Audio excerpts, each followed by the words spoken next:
Appamada's programs and facilities are supported through your generosity. Your support really does make a huge difference.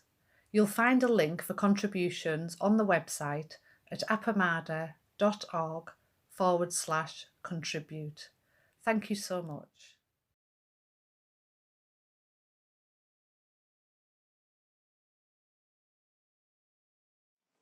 Good morning, everybody. Okay, so today was this one of these mornings that you have everything prepared and suddenly things start changing. So I needed to find a place where I could do the Dharma talk and technology, and it was not on my favor. So anyway, I'm very glad to be here and to see all of you. And I really want to thank you, especially Sandra and Magda, that they're here because they are two of the members that I used to be in my meditation group when I was doing teaching meditation in Spanish in Austin and online. So I'm glad that they are here, be with me. So I really appreciate your presence. So I'm going to talk about hindrances. You know, it's one of the practice, and the practice period is the hindrances.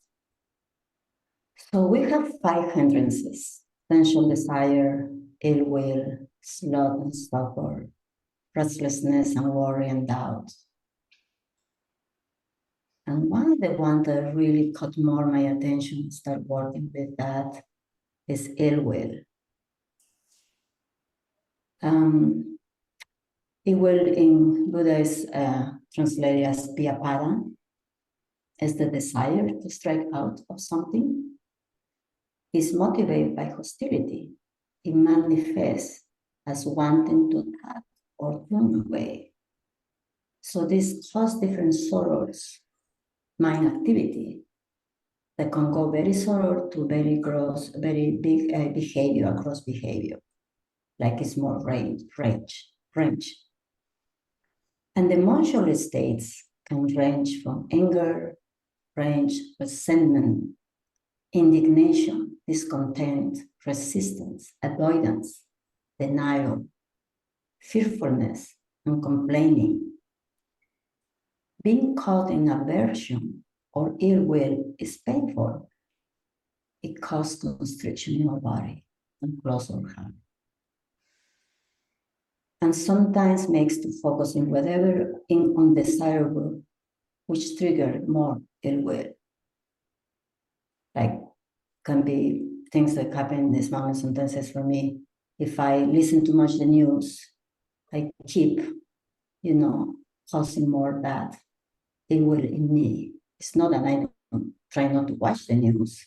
I will watch it, but with measurement how much I want to watch it.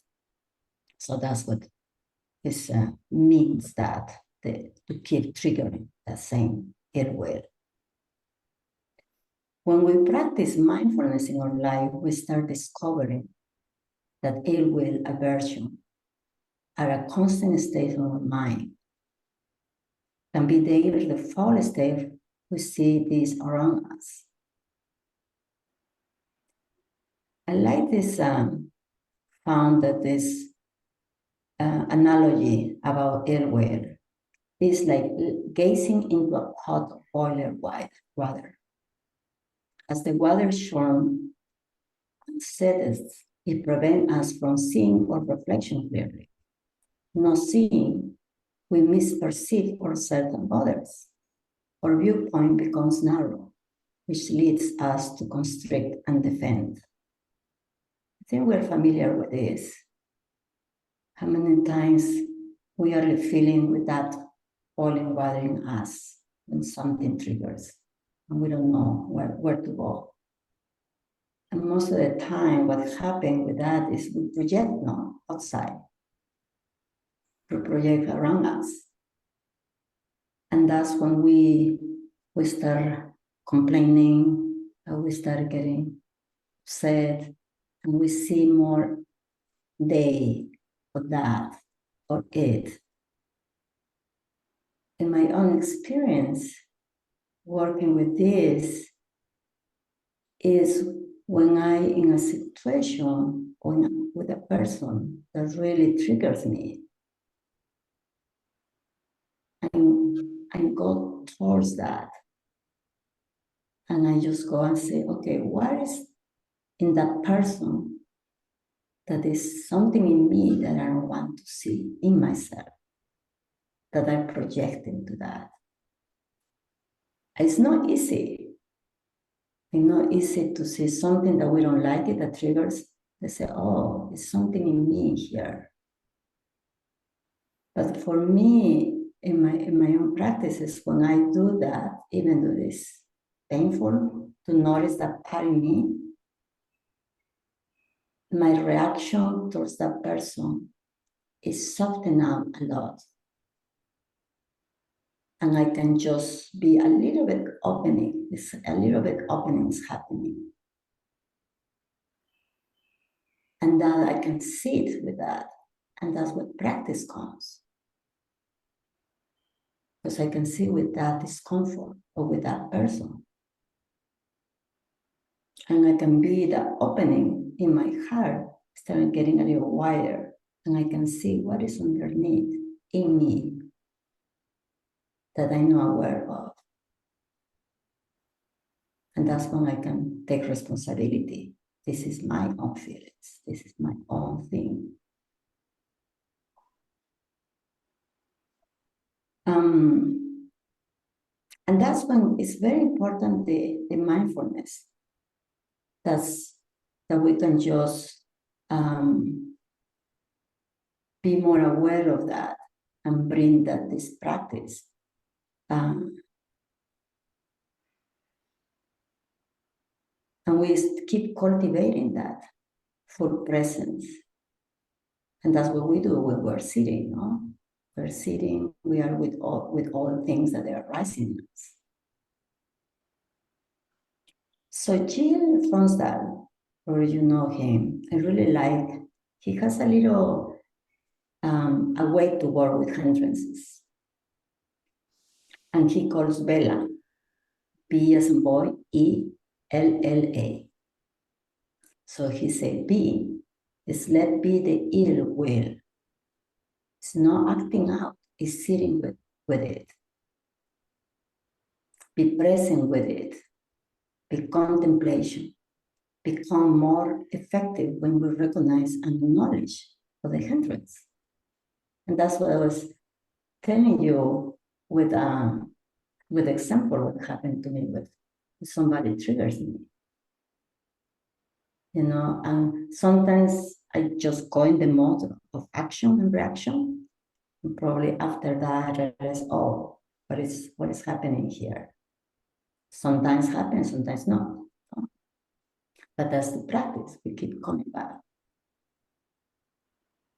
And I'm going to give you, I'm going to describe each of these parts that Jill Fronsdale described. And I'm going to give you something that I've been working with. The other is E, is examine. This is one of the most important parts here with the hindrance in this for the tool that he's talking about here, is to understand the hindrance very well. Is working with that. And not only when we're sitting, but in our daily life. How is that the ill will showing up in me? What's happening in my body when that happens? For me, I know it gets very tight. Sometimes I can feel the rigidity in my body.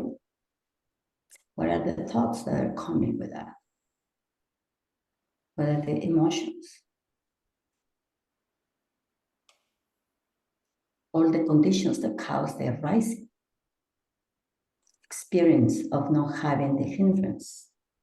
So the other is, how do I feel when I don't have the hindrance, the ill will? How my body feels.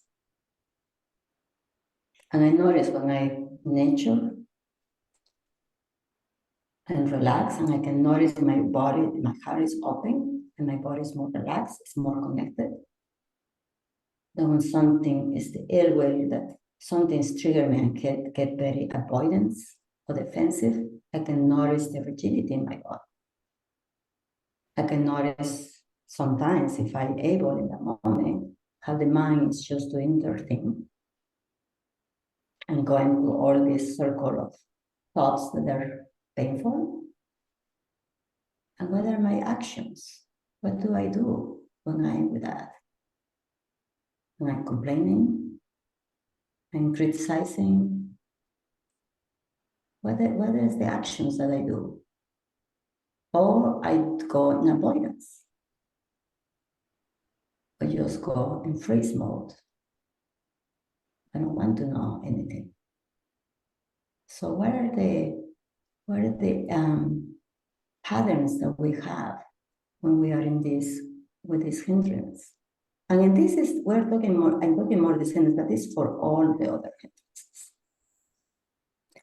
So recognize all the physical aspect, emotional, energy. What is the energy that is there with me? The mental patterns. What is the motivation aspect? And sometimes the more that we examine, we notice there is something underneath of that ill will, of that anger, of the discomfort. What is that is underneath? Most of the time can be fear. So that's the important part. The others can be just to cover up what is underneath of that. The third one is lesson. So notice our body and mind tension and relax both and help to reduce this hindrance. Help the cultivation of loving kindness. And I like this. I remember a long time ago, I think Flynn, many years ago, he did this, I don't know, intensive and inquiry. And you can practice now. Like any of you, you can just put your feet very tight.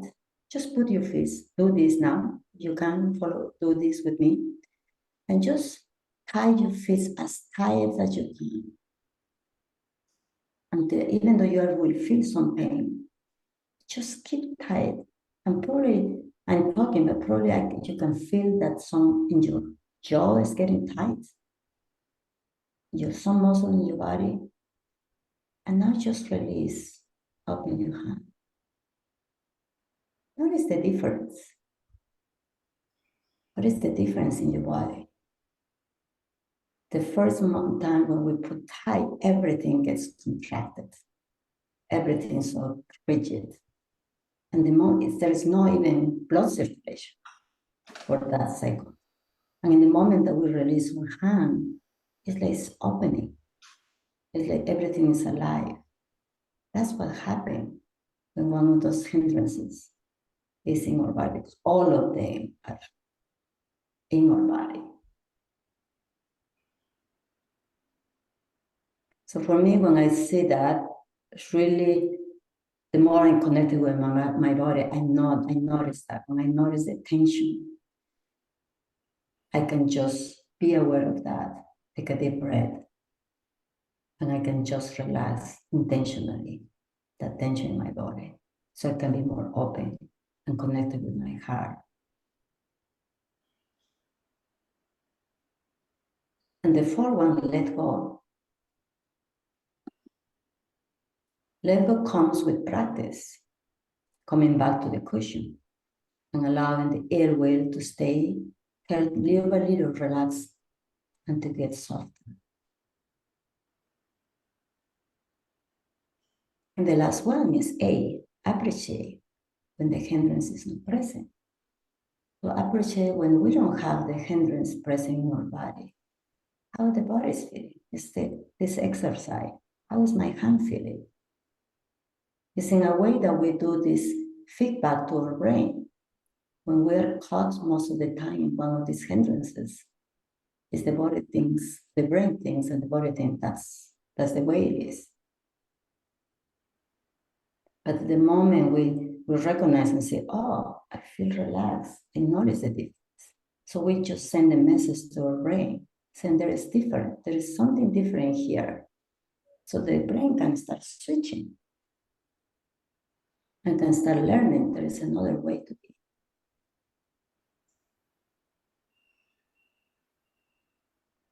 So when I was working with this hindrance, so a lot of memories come. Sometimes they're very close.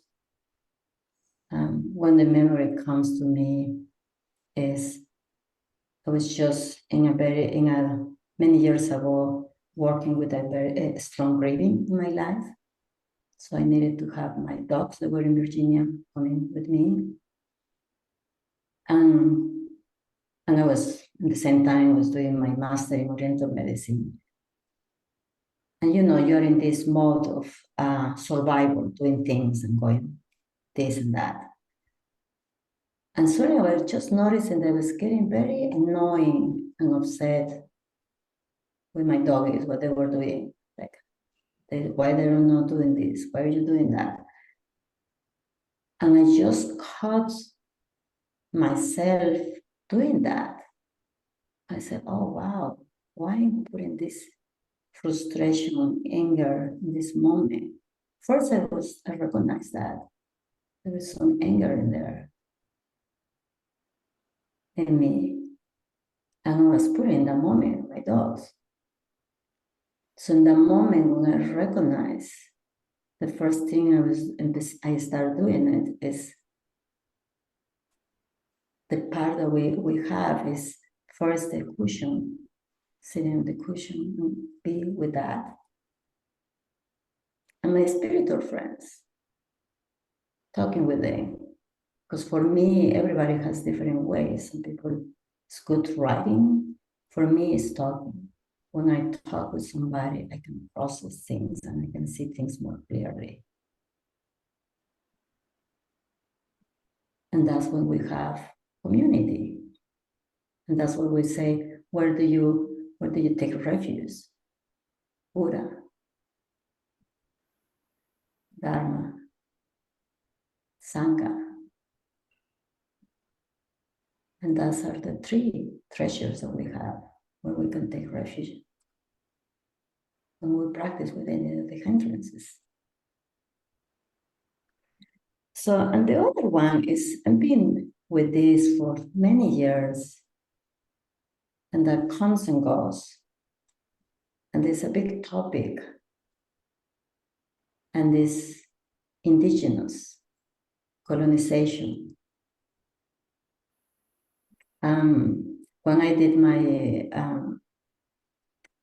ancestry, I was finding that I was 56% indigenous. And I was feeling so proud and happy to be indigenous in my blood. And different things that happen with, I know that I'm very sensitive with that topic when there is discrimination, when there is abuse, genocides and all that happening in the war. I'm very sensitive with that. I'm getting very triggered and get upset with the colonization. How do they do this? How do they kill all the indigenous? Blah, blah, blah. It's all the story. So one thing just came recently, because we know in all the American continent, from Canada to Chile, Africa, all these continents, that the colonizers from Europe, they just went. It was the great illusion. In Latin America, it was all the gold and all that. And the other, it was seeing all these people savage, and they wanted to evangelize, with Christianity. And that's what you see in Mexico. In Mexico, is they built every church in every pyramid because it was evil, for what they were doing. The same in Peru, the same in many different countries.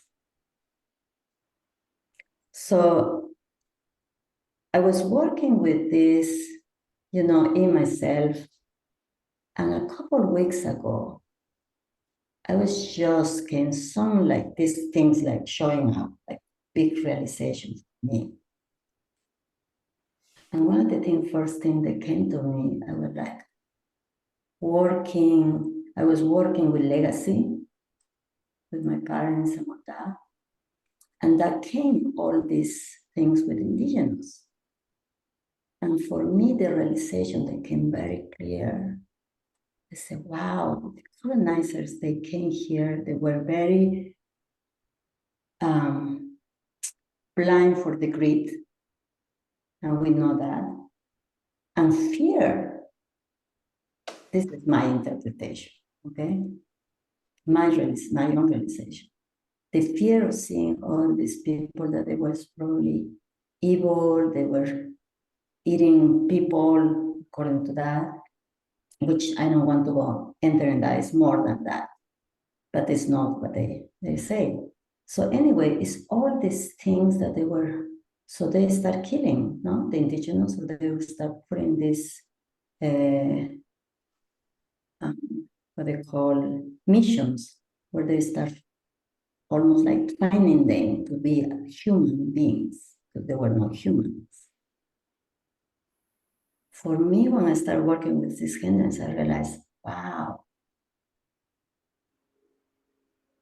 that was their shadow. They were afraid because what they were seeing then is their own selves. And they didn't want to see.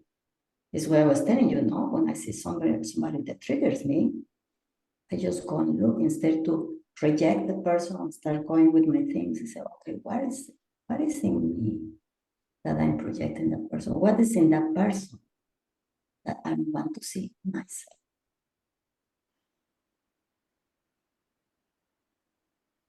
Because when we don't do that, what we do is just try to avoid it. We just get caught in that circle of complaining and I'm not focusing on the things that I don't like in that person. And that's for me was a big realization to say, this is for me like, and that in that moment of realizing that, I was able to open a little bit window. There was some compassion from me to that colonizers. And not only in the past, because we still have it. In Mexico, there's a lot of relation with indigenous people. In many other countries. So it still happening. But for me, it was like window to realize is our own hindrance. And how can I take responsibility? What is mine?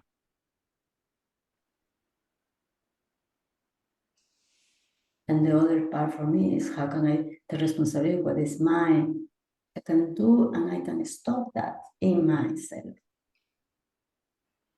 And when we were sitting, I was just thinking that all these calms are moving on me. And I just realized, okay, yes, I'm 50% indigenous. I'm very proud of that. And I was focusing more in that part that I'm proud. And I'm not talking about my other 44% that is Spanish and is French, and something else, I think Italian. And it was another realization. I said, poops, I said, wow, talking about the hindrance. It's not only the indigenous part of me, it's this other part of me. And both of them are me.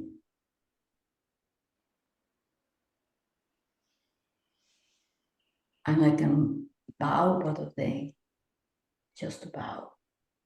But just came to me in this moment what Flynn said, Buddha to Buddha. So in this moment, talking about this, just I can feel some vulnerability to realizing it's very fine line. I can say this, I go protecting and what they did with the indigenous, but here in reality, I have both of them in me. And that's the connection with everything, with everybody.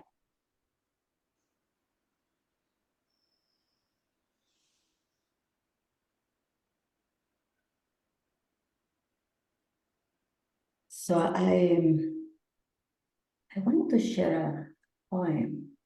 So I would like to have 50 minutes for questions and comments. So I found this poem that is, potentially you're familiar with this. Okay. This is a poem by Thich. Please call me by my true names. Don't say that I will depart tomorrow. Even today, I am still arriving. Look deeply. Every second I am arriving to be a bud or a spring branch, to be a tiny bird with still fragile wings, learning to sing in my new nest, to be a caterpillar in the heart of a flower, to be a jewel hiding itself in stone. I still arrive in order to laugh and to cry, to fear and to hope. The rhythm of my heart is the birth and death of all that is alive. And I am mayfly, metamorphosing on the surface of the river. Am I the bird that swoops down to swallow the mayfly? Am I the frog swimming happily in the clear water of a pond? Am I the grass snake that is silently feeds itself on the frog? Am I the child of Uganda, all skin and bones, my legs and as thin as bamboo sticks? Am I the arms merchant selling deadly weapons to Uganda? Am I the 12 years old girl, refugee on a small boat, who throws herself into the oceans after being raped by a sea pirate? And I still also the pirate, my heart not yet capable of seeing and loving.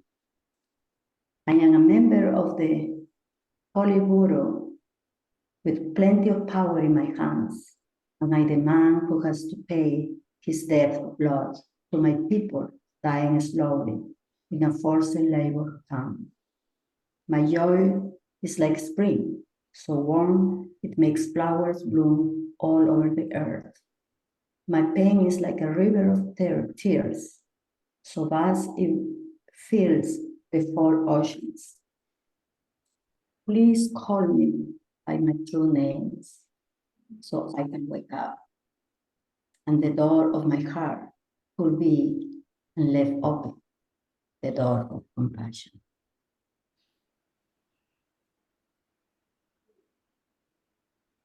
And that's exactly what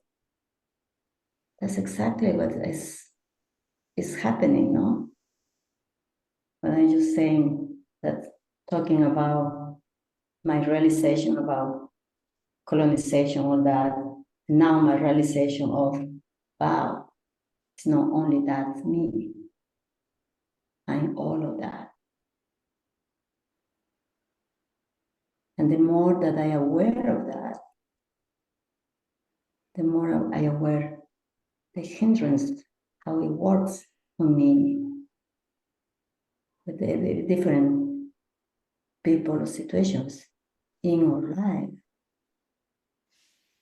How can I work with that?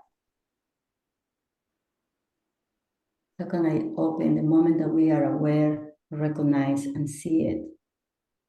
We can be open our heart, our body, compassion. And we are not alone in this. We have the support of Dharma, Buddha, Dharma, and Sangha. And we also have the support of each other. So I just invite you, for you to just to keep practicing this and see how much is what do you do with those hindrances? How they are showing in your city? How do they show in your everyday life? Just bring that curiosity and presence when they're showing up, and see if you can practice the Bella I was just sharing with you. That is, be, examine, listen, let go, appreciate.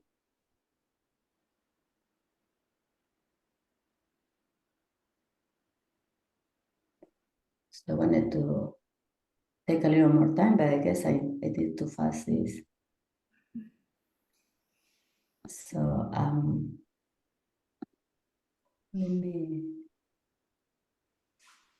me just open for any question, comment, anything that arises in you in this moment.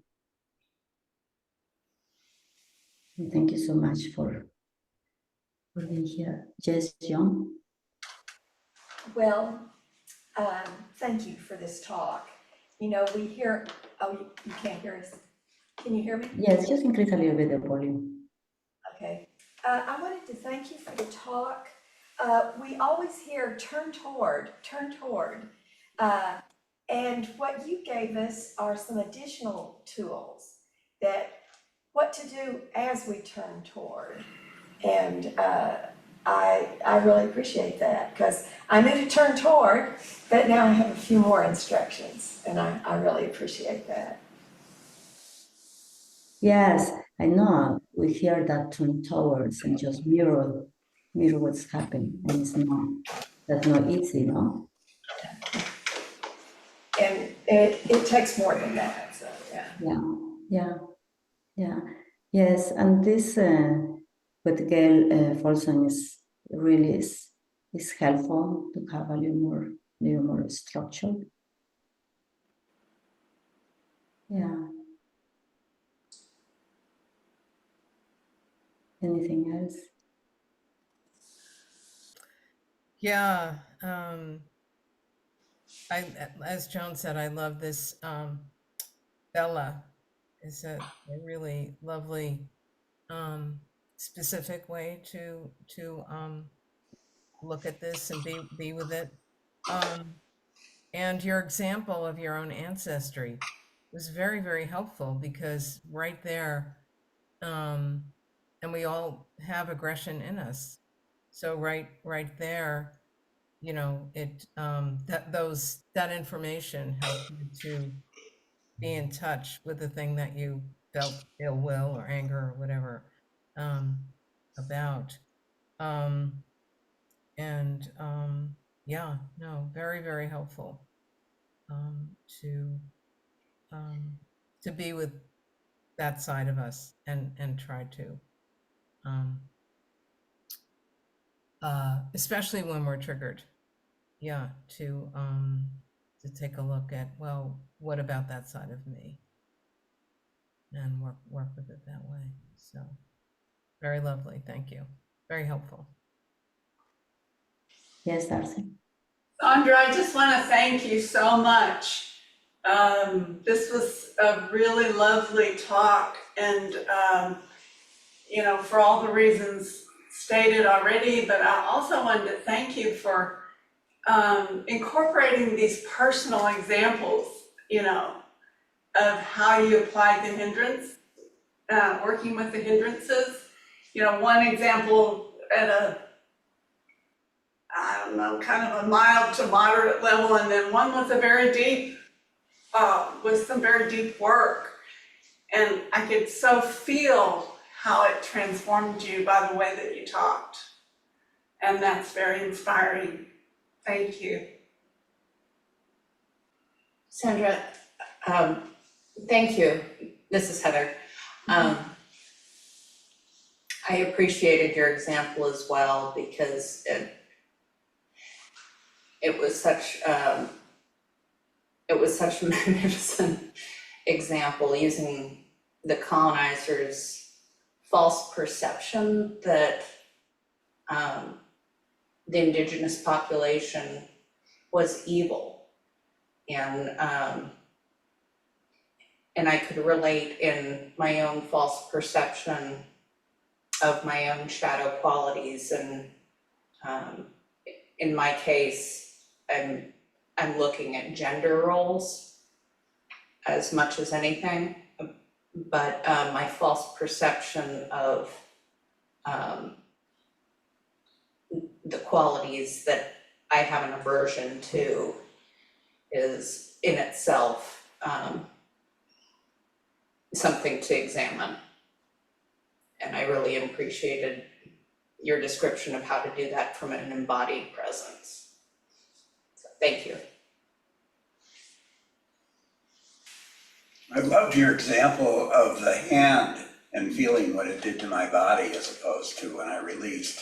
Also that you talked about triggering, and I've been thinking of triggering as such a wonderful teacher that we have. You know, and I think it connected to what you were saying about triggering, looking after you're triggered, looking at, you know, what and who is triggering me. So thank you. Thank you for the talk and for your beautiful presence. So Sandra, you can unmute yourself if you want. I also wanted to thank you, Sandra. This was beautiful, and to me, it hit something that I've been going through, and I think that Bella practice was very helpful. I guess sometimes I realize that some of those things I've done, but personally, I tend to blame myself if I'm going through, instead of just those 4 steps are just precious, or 5, or the Bella steps are perfect. It'll help me not judge myself and harshly, even though I'm trying to recognize what I'm feeling and trying to deal with that, but just knowing that they're there, and of course trying to let it go, but also recognizing my body feelings, and also some of the things that you said, where you say, why am I feeling this way, and what is underneath, and so I really appreciate that. I'm glad that I'm here today. I think it was meant to be. And thank you. Thank you. Thank you. Thank you, Sandra. Well, thank you, Sandra, first for all what you said. I had difficulties to understand because the sound was not perfect with my computer. And the translation, the direct transcription was even more awful in English. So I had 2 questions to ask. What is a be with Bella? Oh, be with that. Oh, be with that, naturally. And Yes. the first L. The first L. I understood lesson, but it cannot be lesson. Surely not. No, it's hold on. I just closed my notes, so I can.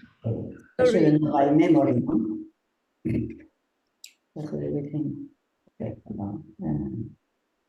Thank you, Sandy. Is L is lesson and let go. Let go is the second L, but the first one is Lesson. lesson. Lesson, Lessesen. Okay, I understood that. It's not clear to me, but I understood it. As I couldn't understand everything, I did watch you very closely. And the peace, tranquility, and the space that was in you and around you when you were talking was a real gift to look at. It was really, I can't find the words, but I had a feeling of wisdom and space looking at you. And thank you so much for that. It was, wow. Thank you, Claudia. You're welcome. So, where are you, Claudia? So the lesson, Claudia, is when we were doing that practice of, it's like really just see what's happening in your body, the tightness, and you just release that.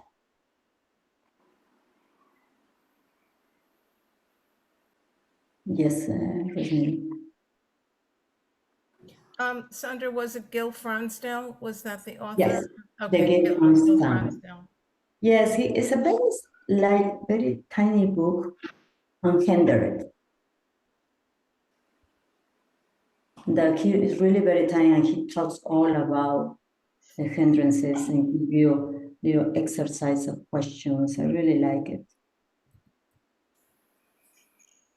And I want to add one thing. It's not here in the Vela that he say, but one thing that I want to share this in just 3 minutes. I got very sick out of the blue like a couple years ago. And one of the things I really appreciate every time that's I say the refugee, where do you take refuge? Buddha, Dharma, and Sangha. So for me, in that time, it was a Sangha at the beginning because I didn't know what was happening. I took into Buddha in my own practice, and I was getting sick that I did, as I say, I didn't know what was happening. The first thing that just came to me, it was just it was the suffering. I know I'm saying I was not suffering with that, but the thing that came to me, I was like, say, what do I need to learn from this? What do I need to learn from this? And I was just keep sitting and doing my own thing with my head and all that. But I remember that it was very important because I didn't saw myself that I was caught in the other side, like, oh, what's happening, poor me, blah, blah. And at the same time, I was not pushing, I was just with that. That was just what's happening in that moment. And I know that's coming from my practice. I really have a lot of appreciation for that. Yeah, I'm also having trouble with the video and the sound, but I'm glad that I'm able to talk. And I just want to say, oh, now you can see me. That thank you very much for this talk. It was very refreshing, and it is great to see you again. Most of the time we have feelings, and like you say, we have the tendency to blame ourselves or to try to just somehow not to acknowledge the feeling as the way they are, just feelings. So those steps that you gave us are very useful, and I appreciate it very much. It was, like I said, very refreshing to hear your talk, and thank you very much. I appreciate your presence in my life very much. Thank you. Thank you, Magda. Thank you for being here. Yeah. Really. I think there is no more questions. Well, I really thank you so much for being here and to come to this Dharma talk.